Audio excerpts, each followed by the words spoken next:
have to start somewhere where you can kind of get some experience. She later moved to Nashville, where she worked at WTVF TV, and before she came here, she was a reporter at KHOU TV in Houston, so progressively moving up the market chain. So I'm not going to speak much more. You have many questions you can ask her after she's spoken, but let's give a round of applause to Lisa Chavarria.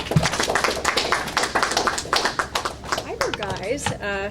Sorry for coming in all disheveled. I just got back from a live shot. We were out in Garfield Park where the child's remains were found, so it's a tough story to have to talk about. But I guess we'll go back to the beginning. I know that Wendell just mentioned, some of the stations that I've worked at.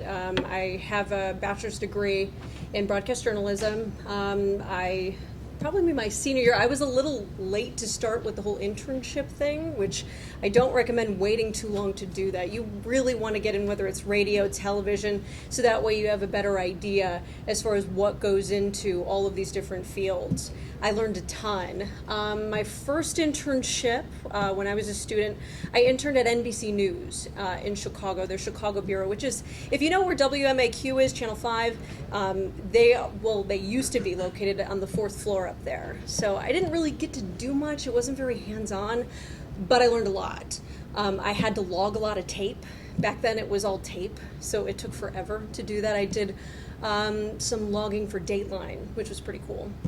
The other thing that I did that I was very proud of was the producers there were trying to find someone for nightly news. They were working on something like trying to find a kid between the ages of 8 and 10, very specific, that plays video games, violent video games.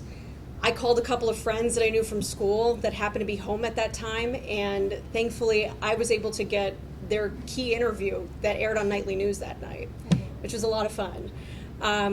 The rest of it was just kind of watching and learning. The second internship that I did, so this was my final semester in school, was at WGN.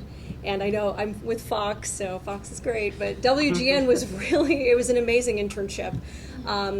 You start off basically working with their assignment desk, and essentially what the assignment desk is, they're sort of like the main artery of a newsroom. All of the phone calls, whether it be crazy or legitimate tips, all come into that assignment desk.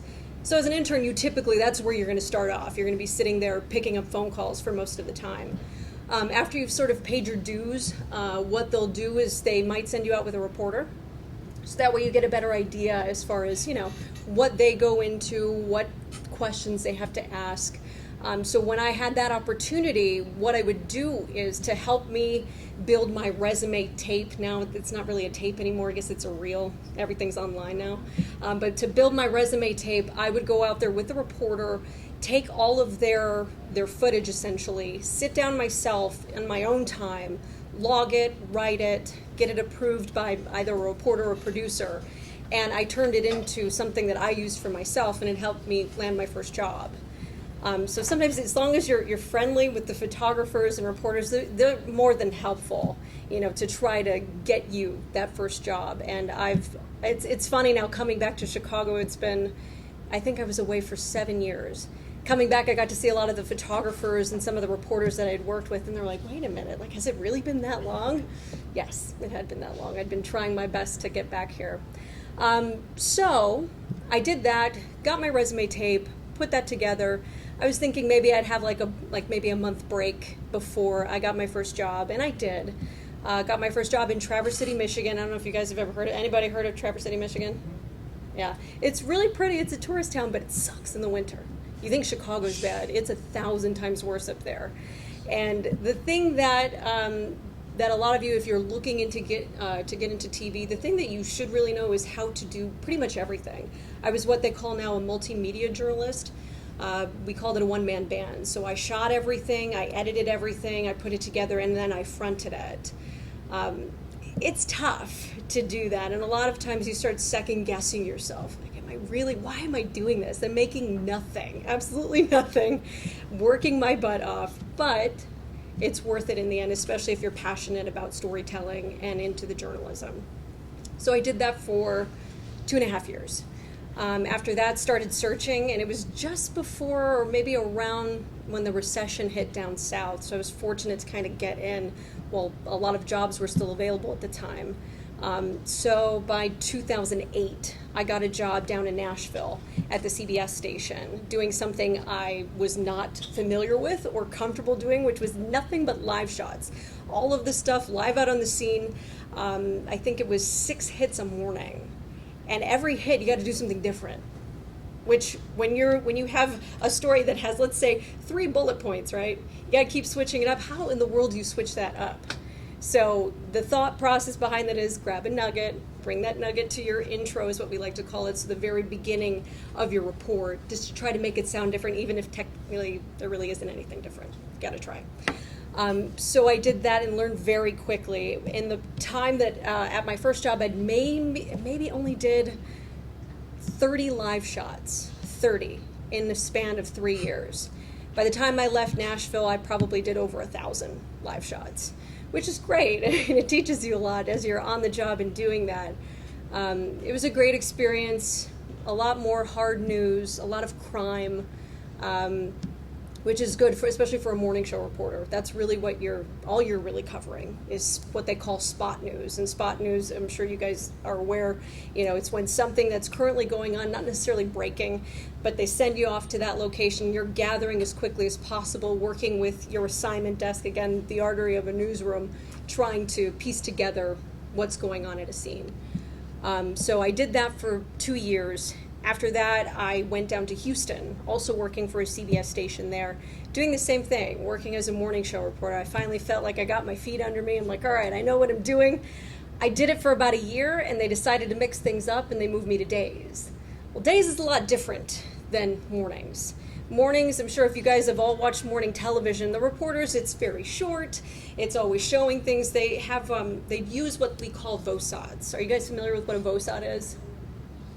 So a VOSOD is what they call, the VO part is voiceover. So that's when you hear the reporter talking live and then you see the video playing about what they're talking about. So we will give a roll cue. A roll cue is like maybe 3 words that lets our production staff know, okay, I'm going to go to a sound bite. So I want to hear an interview, like a little snippet of an interview. So that's really all you do on morning shows. You don't do full-length pieces or packages. So I was really eager to get to do that portion of this job that I never really got to do before. So that was great. I did that maybe for about 6 or 7 months before I eventually got the job here in Chicago, which I'm sure, is everyone from here? Yes. Everybody from here? Yeah, as you know, I mean, you may always want to think, okay, I want to get away, I want to live someplace else, but really there is no place like home. I love Chicago, my whole family is here, so this has been a lifelong goal to get back to Chicago. So I was finally able to make that happen, got the job at Fox. In my first 2 years, I was working the night shift, which is a lot of doing like longer form pieces, what we call packages. So essentially it's story video that's all recorded, sound that comes in there, so snippets of interviews and whatnot. So again, I did that for 2 years, and most recently they decided, let's do something fun, move me back onto a morning show. So now I'm getting the hang of doing this again. I do anywhere between, at most, I think, let's see, I was out, was it last week? Yeah, last week. So last Thursday, I went to Fox Lake. Have you guys been hearing what's been going on out in Fox Lake with the lieutenant? They called us out there early because of this woman that called in saying, hey, I saw these 2 guys, made up the whole story in the end, sent these guys on a 5-hour search, absolutely insane. They woke me up at 1 o'clock in the morning. Got up at 1, showed up at 1:30, hit the road. It takes maybe about an hour, 15 minutes at that time of day to get there. And I did 12 live shots in the course of the 8-hour day, which doesn't seem, I mean, it's a lot, but it doesn't seem like that much. But again, it's that whole concept of you got to keep it fresh, got to try to see what other nugget or something else that you can pull out to make it interesting. So that way your viewer at home doesn't think, oh, she's just repeating the same thing she did. Why am I going to watch click? That's the most important thing for us. We don't want people to go click, especially on a morning show like ours that's about 5.5 hours long. It's a lot of content, What else? So today, as I was telling you guys, I was in Garfield Park. Today I did, for example, I started at 5. So I come in, get my assignment, go out. Initially, I was in Douglas Park talking about Riot Fest. It's a pretty cool story, right? Talking about St. Anthony Hospital fighting with Riot Fest about whether or not to have it. They were suing, so went with this back and forth, but talked about the compromise that was made. So it's always nice to have like a resolution to a story. Oftentimes there is no resolution when we're out there, especially on a morning show. So I did that for most of the morning, and then they sent us to Garfield Park, where I just did my noon live shot, talking about the update that just came from Chicago Police. Which, the thing that was refreshing to me in covering that is that so often we go to these press conferences where the cops, they're just talking heads. Just, okay, this happened at this time, and this is what, there's no emotion that goes into it. But because this was a child, they believe the child was between 2 and 4 years old, this really hit home for these guys, and you could tell. And it was refreshing to see the human side of the police department like that, especially Chicago Police. Okay, well, I'm just trying to think. I think I've talked your ears off for a moment. If you guys have any questions, are there any questions that you guys have? Yeah. Did you like living in Houston? I really liked it. I didn't think that I would. Being from Chicago, I didn't like Texas. I'm willing to admit that. I met my husband in Houston, so maybe that's why I might be a little bit more biased. But yeah, it was fun. It was fun. There was a lot of stuff to cover, both feature-wise. They have this big rodeo that comes to Houston every year. So we do everything from wearing, cowboy boots to a cowboy hat, which is really uncomfortable for me because I don't like that. But and a lot of hard news, lots of hard news happening out there. So it was a good experience. Yeah, a little too hot though. It's the only drawback. Anybody else? Oh. How rewarding is your career in your eyes? I'd say it's pretty rewarding. Sometimes you have to remind yourself of that because this job takes up, it's not a job, I should say. It really isn't a job. It's a life choice because the biggest thing with this is you can work any hour of the day. You can't have an attitude when you come into work. Even if you're exhausted, you worked 15 hours a day before, you have to come in fresh, focused on what you need to do. And I still enjoy being able to tell stories. And granted, I haven't been in the business as long as some others have. Some of my colleagues have been in the business longer than I've been alive. So it's always entertaining to hear their gripes about things versus what I gripe about. But in the end, yeah, I enjoy being able to tell people stories. That's always the best part about it. And I think the thing is when you go out, especially when you have to do those door knocks, when people have lost a loved one, and if you don't feel for a family that just lost someone, there's no point in being in this. That you have to have that human aspect of it. You can't let everything get to you because we talk about a lot of bad things, unfortunately, a lot of awful things that take place. And you try not to take that home with you, but you have to feel for the people that you're telling their stories about. So.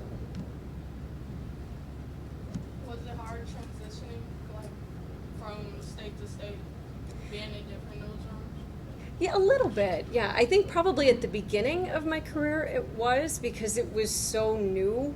Having to uproot from your family, you don't know anyone. And trying to find a place to live, getting to know your coworkers, it takes 6 months, it feels like, before you really feel like you're a part of a newsroom. The one good thing about when you get started is most times if you're going to a smaller market, like the market that I went into was, because they have what they call the DMA, so there are 200 markets that are in the country. Traverse City was, at that time, was at market 112, so it's pretty small. And a lot of the other people that I was working with were my age, away from home for the first time, and just trying to get by because really you don't make anything when you first start in this business. So a lot of times people, we were, getting roommates so that way we could just try to survive. But you get through it and you build lasting friendships. I still speak to the people that I worked with those years ago to this day. And we all like to reminisce on, ramen and whatever else we had to feed ourselves while trying to shop at the Goodwill. That's always a good idea, going to Goodwill to at least get some nice suits or something, especially when you're not making that much. it's awesome. So just a tip. Anybody else? All right. Well, there you go. As far as I know that they asked me to talk about internships, and like I told you guys, internships are so crucial to getting into this, whether it's radio, television.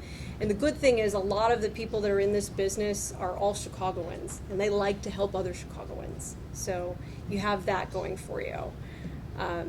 But yeah, internships at least give you a better idea as to whether or not this is for you, because it's not for everyone. It's not for everyone because it does require a lot of time and energy. And like I said, it's not just a job. It's not something that punch in, punch out. You can try to do that as best you can, but most times you're working funny hours, weekends, nights, you name it. You miss a lot of life happenings and events because of the job, but as long as you enjoy what you do, you know, there are worse things you could be doing. So, any other question about internships or anything like that? Okay. I know you guys have only been in the class for going on 3 weeks, so just kind of, yeah, it's kind of fun trying to wrap your head around this stuff. I know that we do take interns, usually going according to, I guess, like fall semester and then summer semester. So all of that information for us, it's on our website. And we have a new website. It's fox32chicago.com. Used to be MyFox, but they've switched it. So fox32chicago.com, and it has a listing of all the different types of internships. Most times we usually have interns in the mornings and at night, because we're kind of one of the odd newsrooms that doesn't have a 4 or 5 o'clock newscast, which is nice and also not so nice because unfortunately we're not staffed during those times. So always playing catch up, but anytime you work in a newsroom, you're always going to feel like you're playing catch up. Maybe go a little more in depth and you being able to compartmentalize, you know, you having to cover a really tough story, something that might have hit home personally for you. Yeah. But you have to kind of, you know, be professional about it. Yeah, definitely. I guess the one example that I can think of off the top of my head is what took place out in Virginia a couple of weeks ago, where a morning show reporter and her photographer were gunned down. That and not to say that any of the other crimes don't necessarily hit close to home. Going way back when I was a kid, I lived on the South Side, and my neighbors were murdered when I was a young child, and I saw, you know, everything from the body bags coming out, just something that no child should have to see, you know. And whether or not it prepared me for this position, I'm not sure. Probably did. But most recently, what affected me was having to cover that, even from Chicago. Because here's the thing about television, and you like to think that if you're doing what they call like a feature story, something that's lighter, that you don't have to be looking over your shoulder, wondering who's behind you, who's around you. There was a lot of speculation online that came in saying, well, how did they not see? He pointed a gun in her direction. How did she not see it? What happens is when you're so caught up in that moment and you're interviewing someone, you are wrapped up in this bubble. So you're not focusing necessarily, and especially on a feature story, you're not focused on what's around you. So when we had to do that and had to talk to some of her friends and her colleagues, and even, it was tough because we were like, that could have been us. That could have been us. You know, we've had instances where sometimes you're out on a story, and depending on where you are, you have to be more cautious.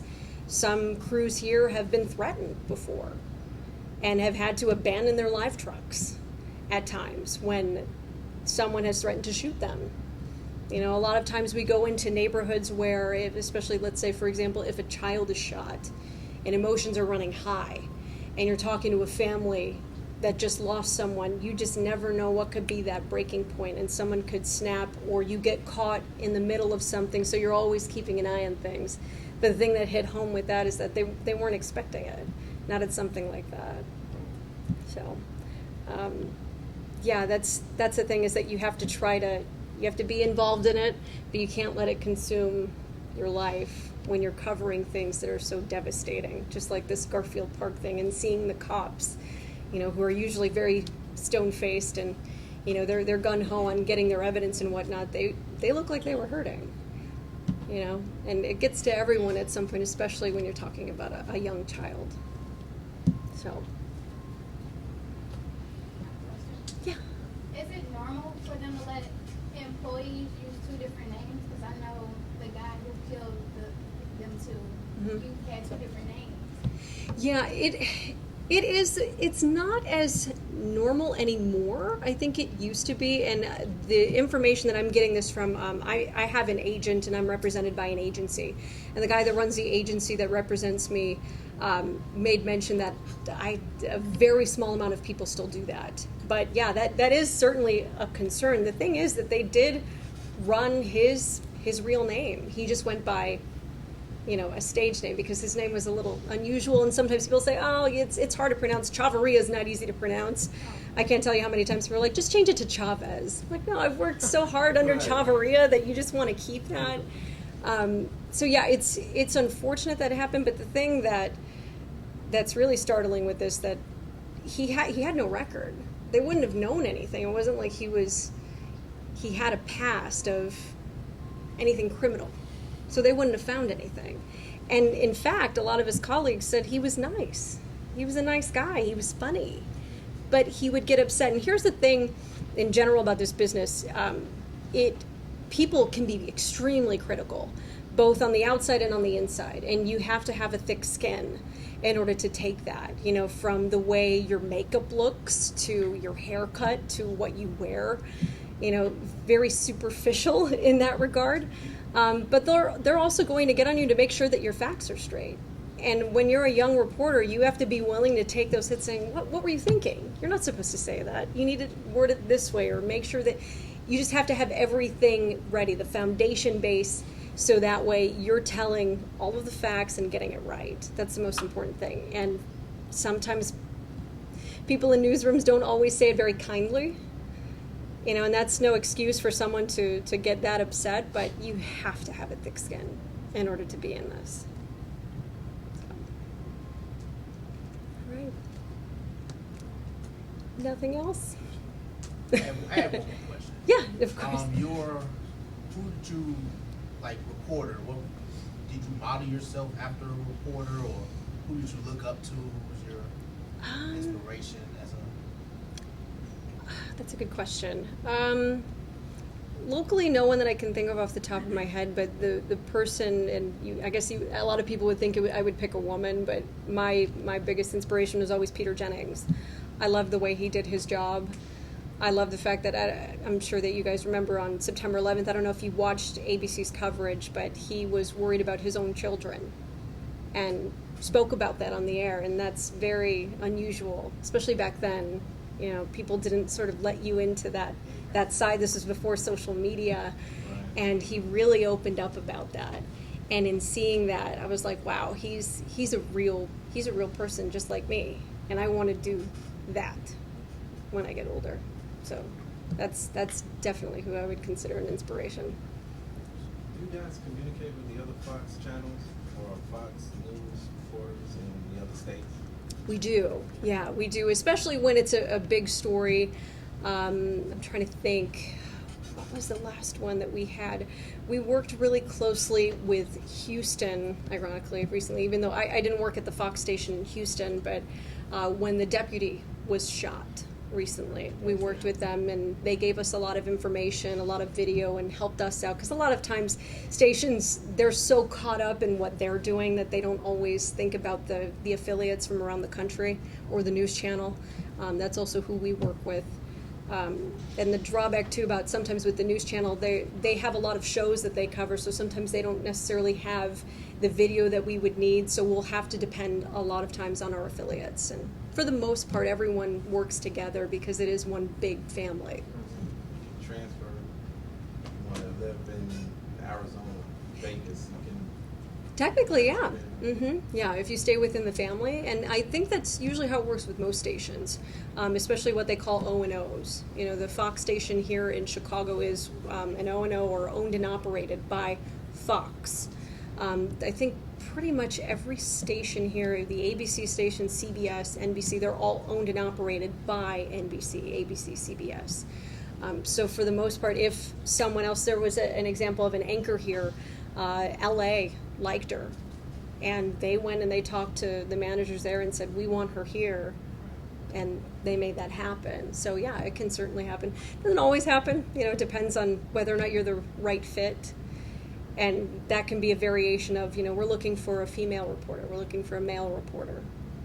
And depending on the demographics of who watches, that also can kind of play into how you can get a job or not. Yeah, of course. Because I personally would like to be in the production Oh, okay. side of it, so Mhm. it's like, I wanted to know, hey, if I wanted to go to Vegas or Right. LA, Mm-hmm. If you can get your foot into the door in one place and they have an opening, oh yeah. And they would encourage you, especially, great employees that they're able to bring into whatever corporation it is, they're going to want to keep you there.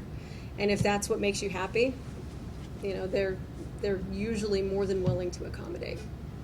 So that's always good, especially if you're looking for warmer weather. I see you're mentioning Vegas and LA. I don't blame you. Yeah, and Vegas is a great market. It's a lot of stuff going on, even production-wise. Lots of stuff happening out there. So, yeah. I don't know if anybody asked this, but for the internships, what do you require out of the interns for Fox? A lot of times, I believe as long as you get some sort of credit, that's ideal. And usually there's an application that you can fill out.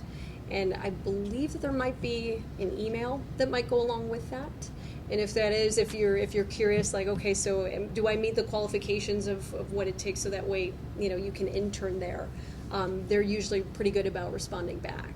We do get a lot of requests for interns. It's a good internship program. You get to, whether it be, for the most part, at least I only know about the news portion of it. I don't really know if we do production internships, but it's mainly in the news department that we do it, which means you'll go out with a crew, or sometimes, unfortunately, when you first start, you answer phones until, yeah.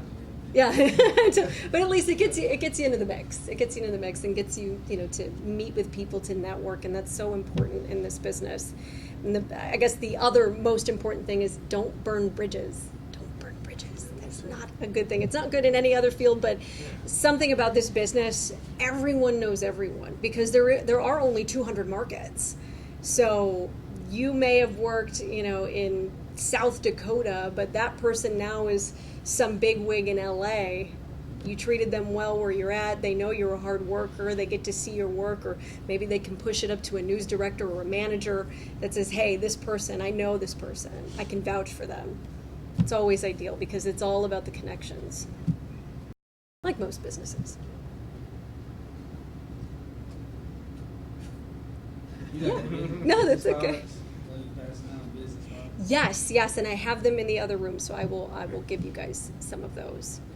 But yeah, if you guys don't have any other questions. You bring them to you, or? It's in my my Fox laptop bag.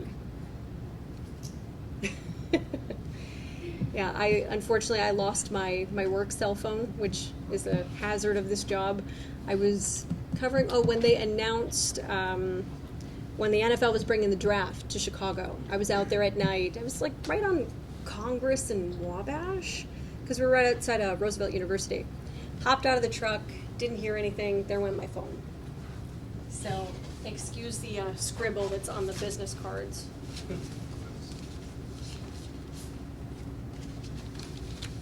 What I'll do, if you guys want to pass it along.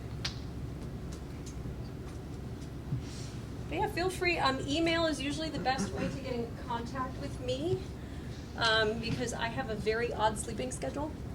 I'm supposed to be on a 5 to 1 shift for the most part, but lately I've been working 2 a.m. to 10 a.m., so I'm all over the place. In case there's not enough, let's just write your stuff up. Yeah, of course.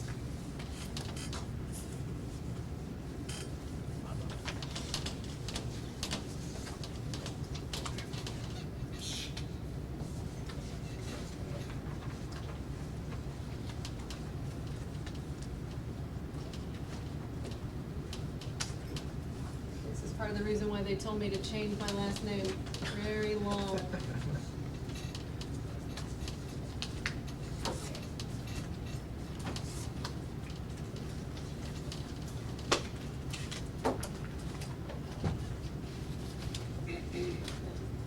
Website.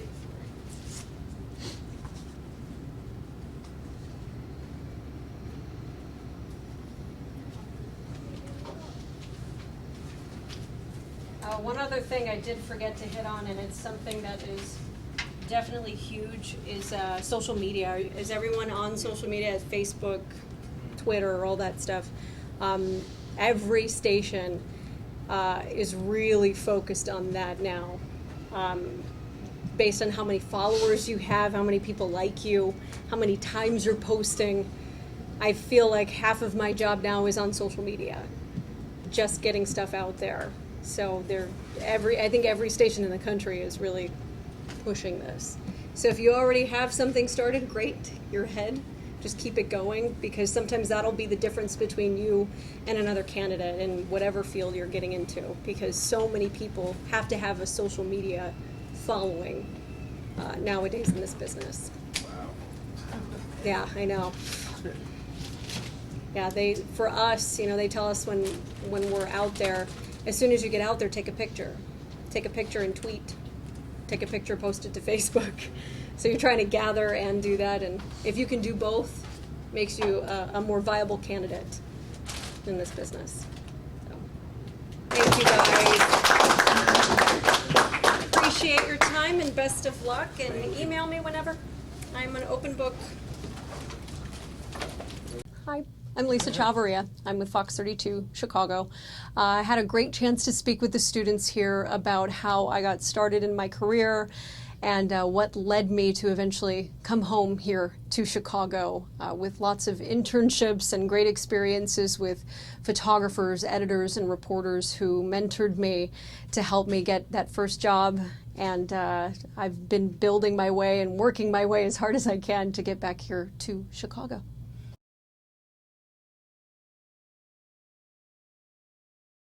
Just knowing what you're passionate about, being driven, and having a great appreciation for storytelling. So often I think we lose that with having 24-hour news, Twitter, Facebook, but storytelling is so key to really appreciating and understanding and doing this job well.